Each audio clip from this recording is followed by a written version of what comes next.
Hi, Wednesday the 20th of April. I've just recorded a video on the commodities that I cover: gold, silver, oil. I'm going to move on to some Forex markets now. Aussie dollar, New Zealand dollar is what I'm looking at. You know, clearly we are in something of a bear trend when you look at the daily chart, but isn't it choppy? I mean, even if you'd sold it here and had a trailing stop, you'd have been stopped out so many times. I really don't think anyone could have run a short position over this period that I'm showing you on the graph here. So what do we do with this? Well, here's how I would break it down. Here's where I'll put my trend lines. Let's see if we can try and make some sense of it.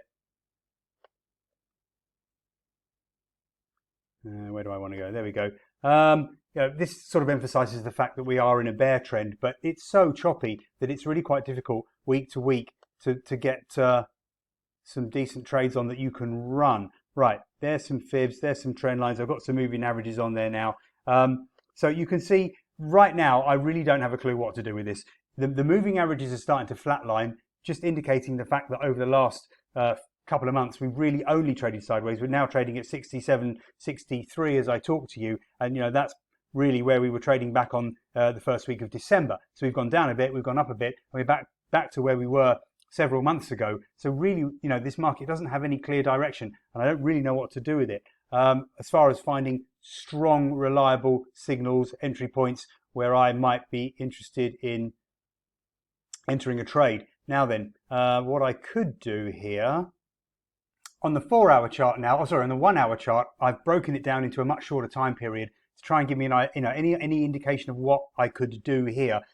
And again, nothing really. I'm really struggling this week. It's hardly surprising that the markets are quieter, there's less volume, and there's less volatility because, of course, we've just had a very long holiday weekend, probably the second longest after Christmas for the year. But there's some resistance here around 67.60 perhaps, and that seems to be holding. If we got further up, we're looking at 67.90, but I'm just not seeing any pattern or any strong trend here that I really want to jump into. Probably 67.90 is the best trading level for me today in a short when you look at the 1-hour chart. But other than that, I'm not getting very excited about the New Zealand dollar. Aussie dollar, I'm having to look at the short-term chart to try to find any idea of where I might be able to put a profitable trade on. Again, it's really only scalping. It's really only short-term stuff that I'm looking at. 74.10, 74.20, there is some resistance there. When you look at the 1-hour chart, we've got 200-day moving average, and we've got the 200-hour moving average, and we've got the fib level, the 23.6% fib level at around 74.10, 74.20. So we could be staring at what is the high for the day as we speak. Now we've had a good run up over the last few hours, getting overbought on the slow stochastic. But when you look at the daily chart, it's really quite confusing. Again, no real trend as you look back over the months. I suppose what I could do here is put on some fib levels, trying to break this chart down to make some sort of sense. There you go. Well, we've held just above the 50% fib on the daily chart. Let me just move that along a little bit. There we go. But I'm really having to wait for most of these Forex markets. Now, we had a great time in the Aussie dollar, actually. We were trading between 7,400 and 7,500 all of last week, scalping away. But I'm not too keen on doing that anymore. I need to wait for some sort of fresh impetus now. The only trades that are working as far as the Forex markets for me are let's have a look. Here we go. Euro US dollar. I suggested buying at the 37-year trend line. That certainly worked. I think we need to look at this on a monthly chart just to remind you. 37-year trend line support going, well, this trend line goes back to 2017, but there is a trend line that goes all the way back to sort of 1987 but this trend line alone shows you it's an important level. Now, we seem to have held Euro US dollar at bang on, actually, and that's quite rare because when you have a 37-year trend line, of course, there's a margin of error. We could easily overrun by 200 pips, and that doesn't look like anything on a monthly chart. But happily, we've actually landed right on my 107.70, 107.30 area and bounced. So at the moment, the longs are working really, really well. And I've been very, very lucky with that accuracy. Cable is another one. Cable is actually quite interesting. I was a little bit concerned yesterday that we're going to break lower, but we have actually, let me just tidy this chart up a bit, we've actually got what could be described as a triple bottom. Now, I got very bullish when I saw this daily candle, which was on the 13th of April, just before Easter, just before the national holidays around most of the world. Now, this big bullish candle got me very excited. I thought double bottom because we held the March low. Even this red candle here didn't worry me too much. Bit of a retrace. I figured that was a chance to buy in, and I started buying around there.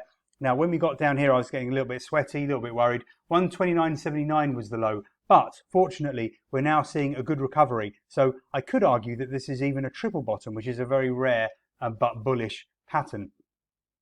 So I'm encouraged by this big green candle. I'm hoping we'll break yesterday's high, which was 130.40. We get up through there. We're not far off it now. That would be encouraging, of course. So these are my main trade ideas. Long cable, long euro. You know about them. I've been talking about them for days and weeks, and hopefully these trades will start to work.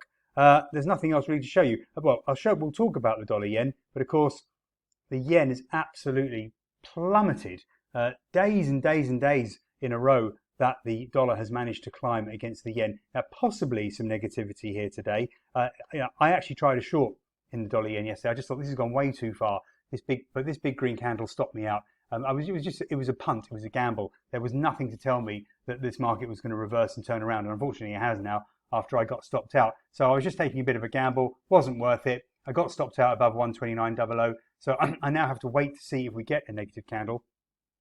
Of course, we made a new high today. If we were to close below yesterday's low, which was at 126.95, we'd have a bearish engulfing candle. That would be a serious negative signal. But of course, that looks unlikely at this stage. We're nowhere near that point. So just something worth watching. Incredible run up for the dollar against the yen. Most currencies up against the yen. The yen is really, really weak indeed, with Japan not interested in tightening their monetary policy in any way whatsoever. So, but again, I'm not touching this. It's too late for me to sell the yen, of course. We've just gone up so much. And right now I can't buy the yen. I tried yesterday, it didn't work. So for me, I've got to sit on the sidelines, wait for a pattern, trend, signal, something to develop for me to get to try to make a profit in the next move in the yen. Okay, that's it for the Forex. You've seen my main trade ideas. The rest of the market really is mostly trading sideways. Dollar CAD, actually, I'll have a quick look at. This has been a great market for me lately. We've really traded nicely in that. Some 100 pip trades we've been taking. Sometimes in a day we've taken 100 pips out of that one. But again, this is getting messy, and I'm just going to leave it alone until I see some fresh signals. As I say, not unexpected really when you're looking at most of the market shut for 4 days. We're going to have to wait for a few days maybe before things pick up again and volumes get back to normal. Thanks for watching my videos. If you haven't subscribed, please make sure you do so you get notification every day when I release a video. Obviously, these are very time sensitive. You want to have up-to-date market news. You don't want to be watching something several hours after I have posted it on YouTube. Please also help me out. Please like and please share as well as subscribe. Really does help me try and build up the numbers on YouTube. And also, if you're interested in what I do and if you're interested in maybe receiving some daily analysis first thing in the morning, my trade signals, my trade ideas, my analysis, my technical analysis is posted as early as 4 a.m. GMT time. So you really can get ahead of the market, ahead of the European Open, if you're interested in receiving my signals. Daytradeideas.co.uk. Any comments, please put them in the comments box. Always keen to help and hear what you have to say.